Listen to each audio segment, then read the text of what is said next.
Sino ang magkaakala na ang naglalakihang camera noong araw ay mapapaliit? At magagamit ng karamihan dahil ang camera ay nasa ating mga cellphones rin. Instant pictures in just one click gamit ang cellphone. Ito ang nauusong mobile phone photography. Sina Kim at Jeremy, mga mobile phone photography hobbyists. Imbis na mga pampropesyonal at mamahali na camera, gamit nila ang kanilang Android phones at iPhones. Anytime ay kaya nilang kumuha ng mga litrato ng mga tao. Pagkain? Lugar? At kung ano-anong mga bagay na nakikita nila. Easy to use at mabilisan ang labas ng resulta. Ilan lang yan sa mga dahilan kung bakit popular ang hobby na to. Sa mobile phone kasi, madali mo siyang dalhin kahit saan. Mas hassle-free siya gamitin kasi sa DSLR. Kasi sa DSLR medyo bulky, mabigat, tapos takaw pansin sa mga tao.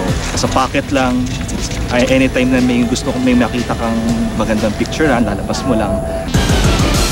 Gumagamit din sila ng computer applications o apps para raw mas mapaganda ang mga litratong kinuha nila.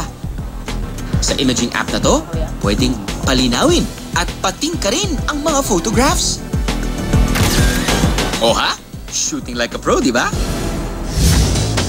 Mga ilaw sa iba't ibang kulay at hugis, caught on cam. Aba, ayos to ah. Ito raw ang kakaibang imahe na resulta ng tinatawag na light painting. Yan ang kinakarir ng grupong Focus. Light painting. Basically, kinakapture natin o kinukuha na natin yung motion, yung galaw ng ilaw gamit ang ating camera. Kung sa karaniwang painting ay kailangan ng brush, dito sa light painting, mga bagay na umiilaw ang kailangan, gaya ng flashlight.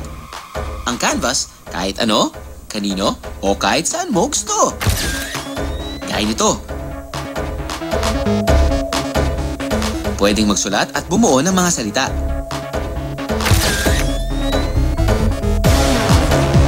Anything na may ilaw, cellphone, or kung mas creative kayo, mga colored lights, Christmas lights, sparkles, yung mga pampailaw kapag ka New Year, yan, pwede yun. Kung panonoodin sila with the naked eye, hindi agad makikita ang mga light painting. Ang sikreto, kailangan bagalan ng photographer ang shutter speed o ang pagsara ng lente ng camera para mabuo sa litrato ang mga imaheng iginubuhit nila. Kasi pagka pinindot mo to yung shutter mo, so nakabukas yung mirror niya, parang lahat ng image dyan papasok, lahat ng light siya, nire-register niya yun dito sa memory niya.